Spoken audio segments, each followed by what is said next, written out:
Now there will be a drama performance by Satya Pratap and the VYC members. I request everyone to please be seated and watch the drama performance.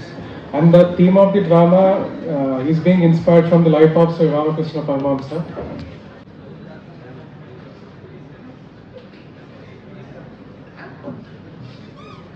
Bro कहाँ जा रहे हो? मैं तो वीवाईसी जा रहा हूँ, तुम भी चलोगे क्या? विवेकानंद यूथ सर्कल वहाँ मेडिटेशन के अलावा और भी कुछ होता है क्या?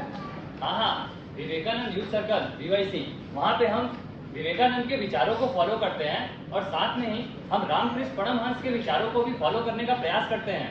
अच्छा, रामकृष्ण परमहंस? अच्छा, तुम्हें नहीं पता क्या? चलो मैं तुम्हें उनके बारे में कुछ बताता हूँ।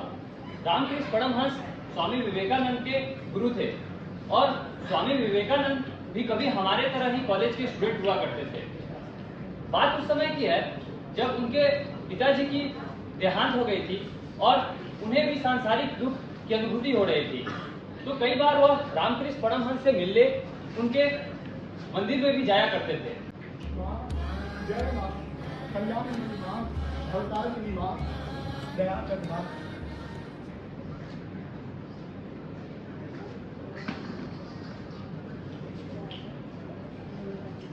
मांगिए ना आपकी माँ से। मेरे परिवार की गरीबी दूर हो सकती है क्या? हाँ, मैं क्यों मांगू? क्योंकि मेरी माँ को मानता ही नहीं था। अब जा विद्या की मांग।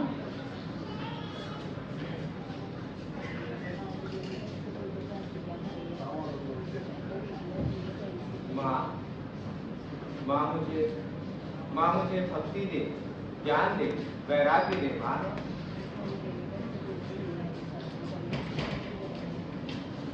क्यों मांगा जो मांगना चाहता था? नहीं। दोबारा जा।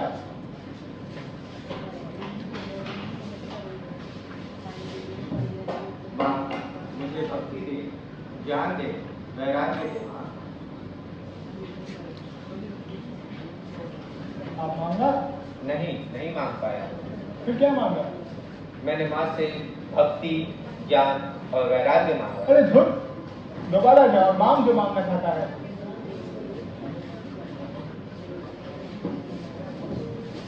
माँ मुझे भक्ति दे, ज्ञान दे, वैराग्य दे। आप मांग पाया? नहीं। फिर क्या मांगा? मैंने माँ से भक्ति, ज्ञान और वैराग्य मांगा। नहीं मांगा?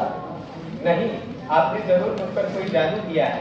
मैं जब भी माँ से धन मांगने जाता हूँ, मैं भक्ति, ज्ञान और वैराग्य मांगने लगता हूँ। अगर मेरे भाग्य में ऐसा ही लिखा है तो आपको मेरे परिवार की देखभाल करनी।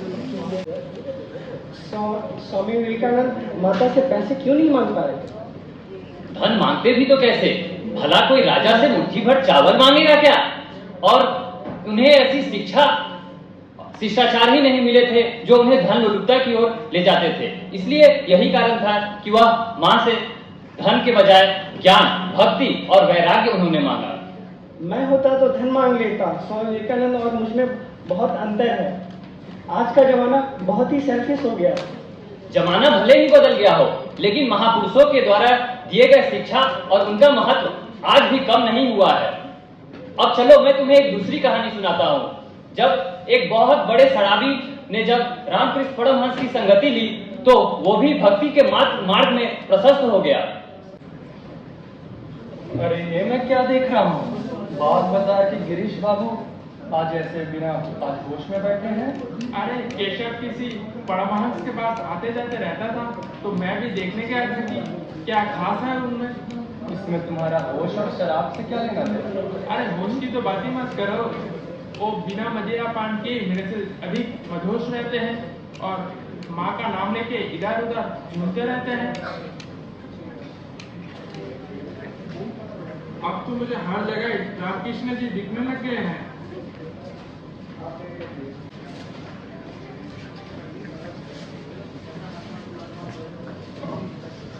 अरे आपने मुझ पर क्या जादू किया है? क्योंकि मैं मदहोशी नहीं हो रहा हूँ। अब तो मदिरा पे भी आप ही दिखने लग गए हैं। आप ही मेरा कुछ कीजिए। मैंने जिंदगी भर बहुत पाप किया हूँ। मैंने इतना पाप किया कि पूरी गंगा का पानी भी मुझे शुद्ध नहीं कर सकता। आप ही मेरी सहायता कीजिए प्रभु। अरे पापी पापी बोलोगे तो पापी ही बन जाओगे ना। याद रखना, ईश्वर के नाम लेने वाले को कोई पाप नष्ट नहीं कर सकता। और तुम तो माँ के वीर पुत्र हो, तुम्हें भली किसकी चिंता है?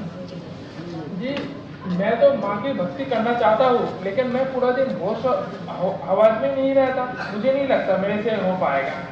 फिर मैं तुम्हारे लिए माँ से प्रार्थना करूंगा, और अगर माँ मान गई तो तुम्हारी भी बुरी आदतें छूट जाएंगी। ठीक है, आज से मैं भी भक्ति करूंगा आपके साथ। मुझे आपके आना यहाँ इसलिए बहुत पसंद है कि मैंने कहीं नहीं देखा कि आप अपना नाम को लेकर अर्चना कर रहे हैं। और आपके पीछे ईश्वर के प्रति इतना श्रद्धा और भक्ति मैंने किसी में नहीं देखा। अगर आप अपने नाम को लेकर अर्चना करते भी तो मैं कुछ नहीं कर सकता। महेंद्र बाबू, ये तो बड़ी अच्छी बात है कि मुझे आपके गुस्से वाले गुस्से नहीं देखना पड़ा। डॉक्टर बाबू, क्या आपको नहीं लगता कि शक्ति आपको यहाँ खींच लाती है? इसी भावना के चलते मैं भी यहाँ आके भक्ति करता हूँ। देखिए, कुछ तो बात है ठाकुर जी। आपके शरीर पहले से अच्छा हो रहा है, आप थोड़ा ठंडी चीज़ों को ले जाए। देखिए महेंद्र बाबू, भले ही मैं ज़्यादा पढ़ा लिखा नहीं हूँ, लेकिन मुझे भी इस बात की समझ है कि एक राम और हजार नाम। जिस तरह से एक झरने के जल को अगर हिंदू उठाता है तो उसे जल कहता है, और अगर मुसलमान उठाता है तो उसे पानी कहता है, और अगर ईसाई उसे उठाता है तो उसे वाटर कहते हैं। उसी तरह से मैंने भी कई धर्मों की साधनाएं की हैं, लेकिन अंत में मैं इस निष्कर्ष पर पहुंचा कि सारे धर्म का लक्ष्य एक ही है, जतो मौत ततो पाप। आपके उदाहरण देते हैं, नहीं तो सभी लोग आपकी तरह इतना कोशिश करता है ना।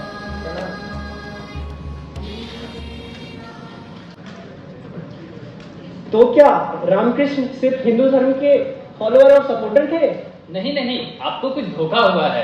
रामकृष्ण परमहंस ने तो इस्लाम, क्रिश्चियनिज्म, यहाँ तक कि और अन्य धर्मों के बारे में भी काफी सम्यक विचार रखते थे। और यहाँ तक कि जब उन्होंने साधनाएं शुरुआत की थी तो वो द्वैत के मार्ग से शुरुआत की थी, लेकिन बाद में तोतापुरी और अन्य गुरुओं के मार्ग से वे अद्वैत वेदांत के मूल सूत्रों को भी जानते थे। और तभी जो है उन्होंने अपने शिष्यों में वेदांत के मूल सूत्रों को भी बांटा और अद्वैत वेदांत का भी एक तरह से प्रचार प्रसार किया। तो फिर रामकृष्ण का क्या हुआ? उन्हें कोई बीमारी हुई थी और उसके बाद क्या हुआ? हाँ, रामकृष्ण परमहंस को अंतिम क्षणों में कर्क रोग हो चुका था, जिसे अभी के भाषा में कैंसर कहते हैं, और इसी कारण उनका देहांत भी हुआ था।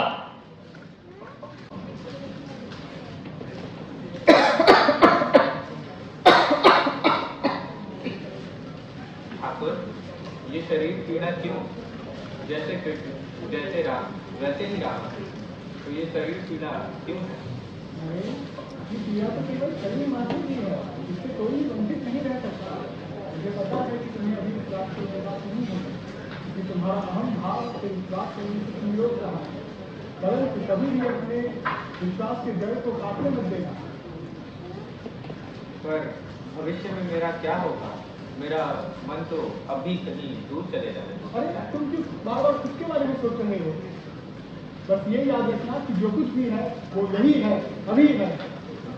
पर अभी मेरा मन समाधि लेने को करता है। समाधि तो तुम्हारे लिए बहुत आसान है, परंतु ये याद रखना कि तुम्हें और भी बड़े कार्य करने हैं। तुम्हें एक विशाल वृक्ष की भांति इस पूरे संसार में तो छाया व धर्म प्रदान करनी है। और अब से मेरा जो कुछ भी था मैं तुम्हें दे रहा हूँ, तुम्हें इस पूरे विश्व में मुझसे बात है।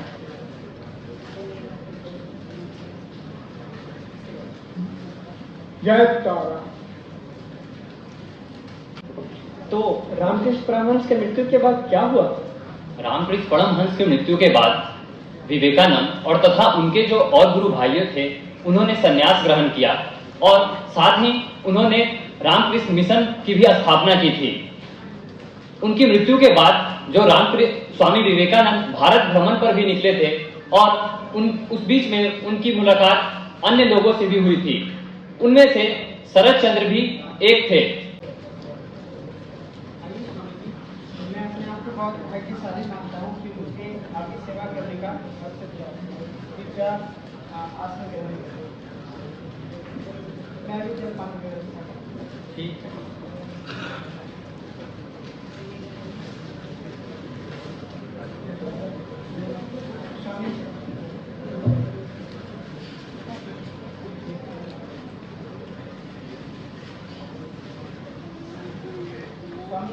बहुत बिजी दिखाई दे रहे हैं, क्या बात है?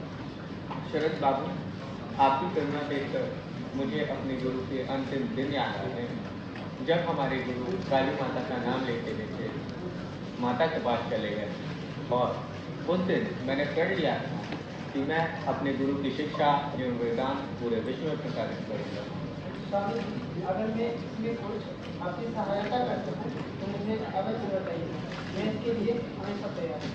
आध्यात्मिकता अपने में ही बहुत गिर चुकी है शरद बाबू, चारों तरफ भूख ही भूख है। ऐसे में हमें अपनी मातृभूमि को जागृत करना होगा और इसके लिए आपको निष्काम कर्मयोग करना होगा। क्या आप इसके लिए तैयार हैं? क्यों नहीं, जन सेवा और मातृभूमि की सेवा करना ही मेरा धर्म है और मैं इसके लिए हमेशा करूँगा। ठीक है शरद बाबू। ये तो काफी इंटरेस्टिंग था और I got inspired by the stories and life of Ramakrishna and Swami Vivekananda. इसी प्रकार स्वामी विवेकानंद ने अब जो रामकृष्ण मिशन की स्थापना की, वह आज भी जीवित है और अन्य लोगों के लिए उद्धार का काम कर रही है और उम्मीद करते हैं कि वह भविष्य में भी ऐसे जो है वो ज्योति जलाती रहेगी। तो बताओ मित्र, क्या तुम अभी हमारे साथ बीवाईसी चलोगे क्या? हाँ हाँ भाई, डेफिनेटली मैं आज ही से ज्वाइन करूंगा बीवाईसी। धन्यवाद। धन्यवाद।